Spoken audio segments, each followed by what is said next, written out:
Channel को subscribe करना ना भूलें। एक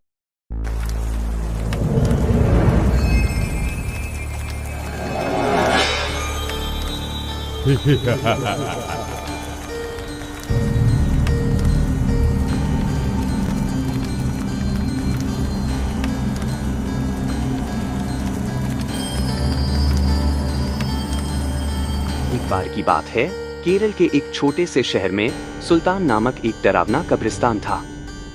ऐसा कहा जाता था कि उस कब्रिस्तान में विभिन्न प्रकार के अलौकिक शक्तियां रहती थी। एक चांदनी रात को बिली, लूसी और रोहित तीन दोस्त कब्रिस्तान के किनारे पर एकत्रित हुए।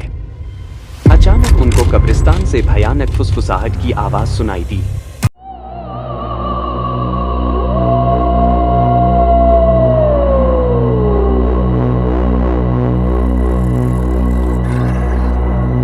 आवाज कहां से आ रही है, यह देखने के लिए वे हाथ में टॉर्च लेकर सावधानी से कब्रिस्तान के गेट से अंदर घुसे।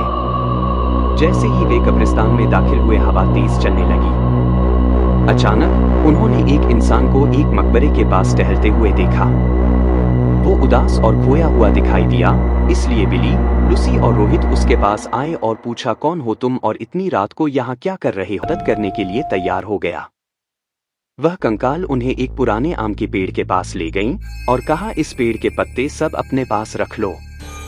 अगर ये पत्ता तुम्हारे पास रहेगा तो वह चुड़ैल तुम्हारा कुछ नहीं बिगाड़ सकती, और ये पत्ता तुम्हें जादुई किताब हासिल करने में मदद करेगा। यह कहकर वह कंकाल वापस कब्रिस्तान की तरफ चला गया। आम के पत्ते को अपने हाथ में लेकर तीन दोस्त जादुई किताब ढूंढने लगे।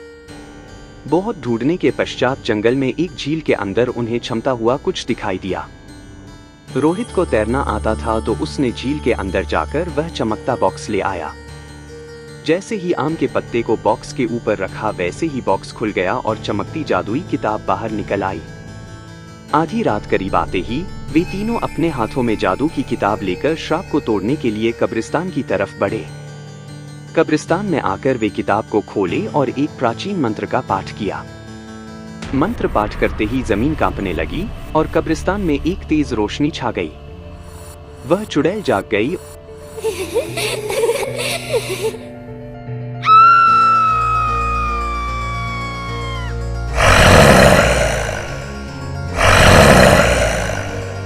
और गुस्से में दिखाई दी, लेकिन उसकी शक्ति धीरे धीरे कमजोर हो रही थी।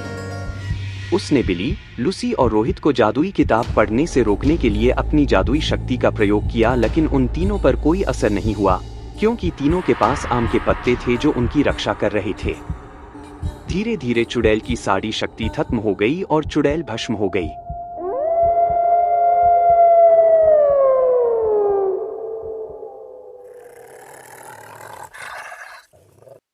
इस तरह बिली, लूसी और रोहित ने कब्रिस्तान में फंसी हुई आत्माओं को मुक्त किया और कब्रिस्तान में फिर से शांति छा गई।